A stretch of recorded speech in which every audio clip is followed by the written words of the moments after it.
Hello, my friends, and welcome back. Thank you very much for being with me again today. Every time you start analyzing an issue, a problem, a statement, something at hand, you start by setting the ground rules, which would be, okay, do I use logic? Okay, what is logic? I'm going to observe this in an objective way. Okay, do I have a dog in a fight? Will I look at it chronologically and from the beginning? I will accept any piece of data that is valid to the point or to the issue without likings and dislikings. So you start with a set of tools that you're gonna use during this analysis. So this is exactly what I'm going to do when I'm going to discuss this article, merely just the title. And the title is enough because the rest is just fluffy stuff. The idea is the title. Why? Because people don't go past the title most of the time, and then they don't read the entire article.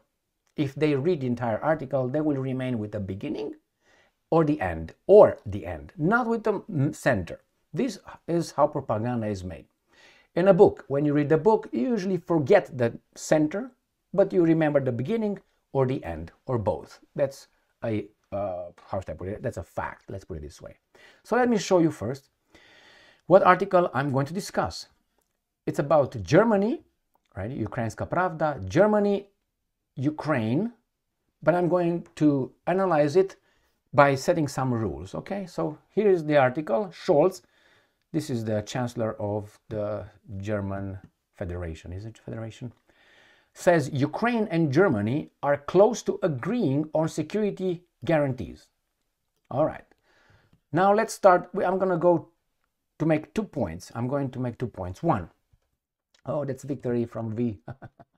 All right. With the first one, usually when someone promises you something, or let's say puts it in writing, but he's violating that, would you believe that person again? That's a ground rule. That is, if someone lied to you in an official document, that person is not trustworthy. Do you agree with that?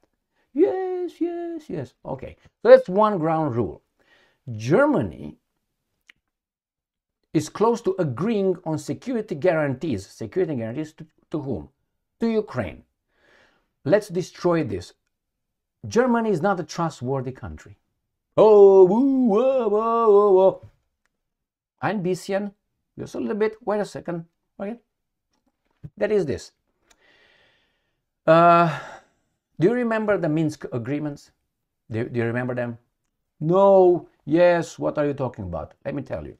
There were 2 Minsk agreements in 2014 and 2015 between Russia on one side and Ukraine on the other side. Oh my God, ooh, we like this one. It's like, okay, I'm going to use this a lot of times when I'm going to make a point.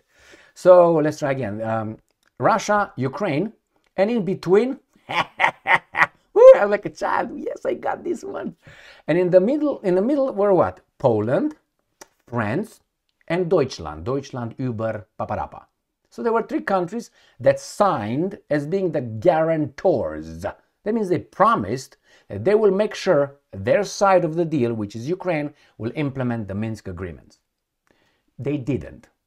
So they are not trustworthy because they were over there to guarantee they will put pressure on Ukraine to fulfill its duties under the agreement. They didn't. So first, not trustworthy. So my dear Ukrainians, when the Germans are telling you something, is niemals ein Mann ein Wort. Niemals, not again, never, never a man, a word. Okay, that's a saying. I don't know if you have it here. And eine Frau, eine Buchen something. Ein Buchen, so a woman, an entire book. That's the saying. So that's no more like that. That's why, for instance, I don't like to promise because I think for me it's an insult. If you want me to promise something, it's like you don't believe my word. I don't have to give, oh, promise, this is my word. I give you my word. My word is what I'm telling you. I don't have to overemphasize it. Oh, promise, I give you my word. No, when I tell you something, that's my word. Bye. Why? Because I don't lie. I mean, here you have Germany who gives its word, the word that's going to be close to agreeing security for Ukraine. My Ukrainian friends do not believe that. They're weasels. Politicians, I'm talking. That's the first point. The second one, let's put another ground rule.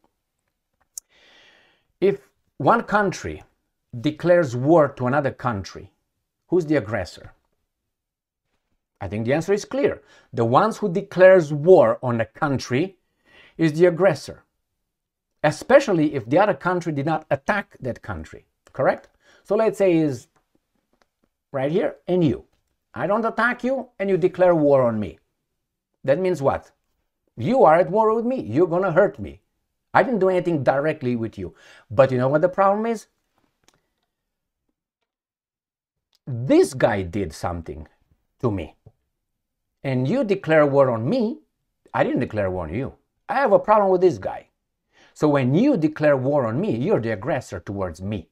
I'm not the aggressor towards you. I'm the aggressor, could be the aggressor against this one, but not against you. Once you declared war on me, you are the aggressor against me. You understand that? Okay, if you have problems with that, stop the video, think about it, and then come back in whenever, 3 days. So that's the way it is. And do you know where I'm going with this?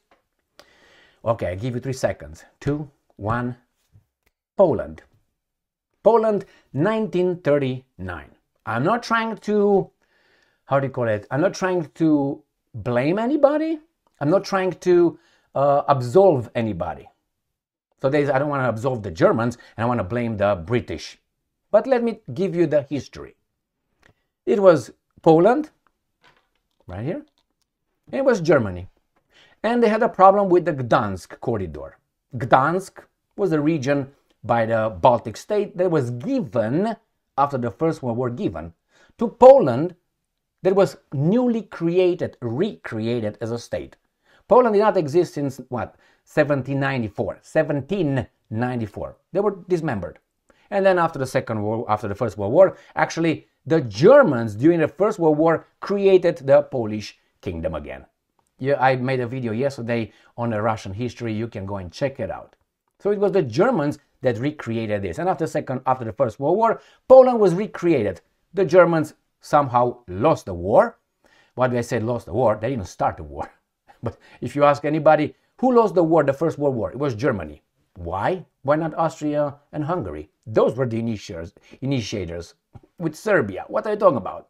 Again, twisted history.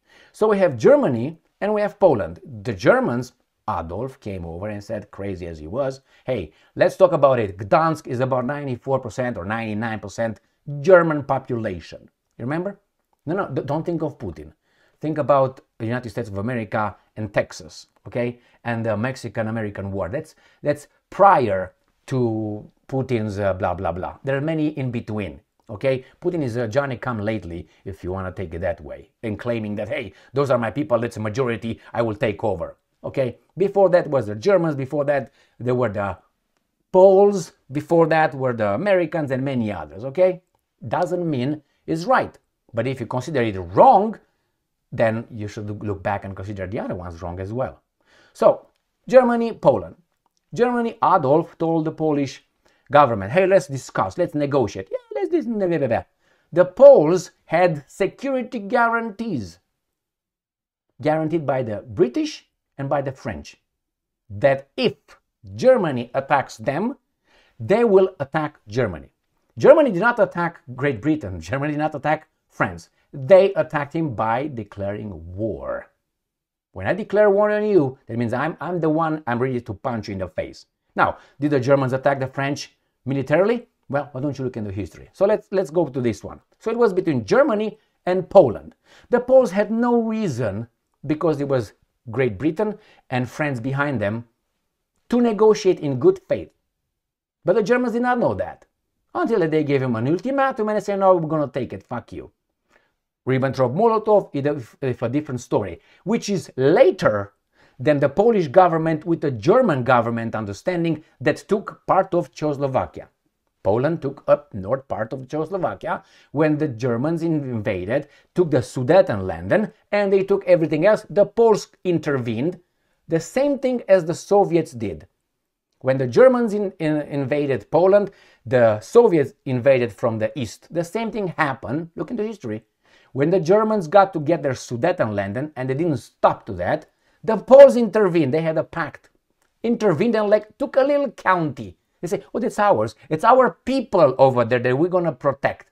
And they took over. The same thing. So when you hear the Poles being upset for the right reason that the Soviets intervened, Soviet Union also had in it Ukraine, okay, just so you make sure, right? And when they intervened over there, it was Stalin. Stalin was not a Russian, was a Gruzin. So wherever you look for Russians, you're going to find different kind of tribes, right? So then Poland, when they say, well, we were attacked by Soviets, okay, was that bad? Of course it was bad. Well, it was bad when you took the northern part of Czechoslovakia, when the Germans entered Czechoslovakia. No, because those were our people. Well, then Putin is right to enter Ukraine because those are his people. Oh no, that's not right. You can't make it. They all have fucked up in history. There's no clean, pure nation but one, and that is in the Middle East. You know who I'm talking about, right? Okay. All right. I want to make sure my hair stays okay. So that's the thing. So Germany invaded Poland. It was not a world war. That's not when the World War started. There was one country versus another country. The World War started when the Brits declared war to these guys. And then after about 24 hours or 48 hours, I can't remember exactly, the French, oh man, no, je m'en fous, no, and they declared war on Germany. And Germany declared war on them.